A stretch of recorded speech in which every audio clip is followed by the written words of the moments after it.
আসসালামু আলাইকুম, কেমন আছেন সবাই? আজকে রান্না হইব ডাল দিয়ে আলু দিয়ে একসাথে। তো সর্বপ্রথম দিয়ে দিলাম তেল, তারপর দিলাম পেঁয়াজ কুচি দেওয়ার পরে সামান্য একটু লাল হয়ে সালে তারপর দিয়ে দিলাম রসুন, দিয়ে দিলাম কয়েকটা আনাম কাঁচামরিচ।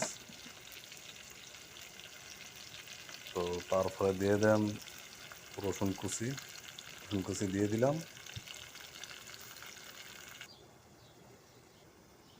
তো এবার স্বাদ মতন লবণ দিয়ে দিলাম। লবণ বেশি দিলে আবার খাওয়া যাবে না, তত বেশি ঝোলও না তত বেশি শুকনো না, এরকম তারা দেওয়া যায়।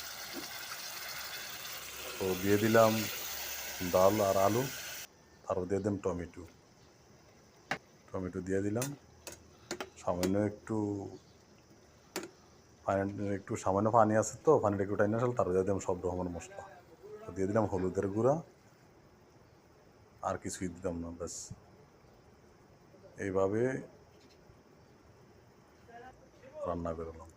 তো দিয়ে দিলাম একটু ঝোল, ডাইলটা আর আলুটা সিদ্ধ অনেক লাগিয়া। তো প্রায় হইয়া গেছে। এটি কিন্তু বেশি একটা ঝোলও থাকবো না, বেশি একটা শুকনো হইব না, মিডিয়াম তালের হইব। এভাবে রান্না করে খারাপ না, ভালোই লাগে, মাংস ফালাইতে খাইতে মন চায়। তো কেমন হয়েছে সবাই কমেন্ট করে জানাবেন। যতটুক পারি সম্ভব নিজে এক হাতে ভিডিও করি আর এক হাতে সব কিছু কাজ করি আর কি। তো ধন্যবাদ, সবাই ভালো থাকবেন।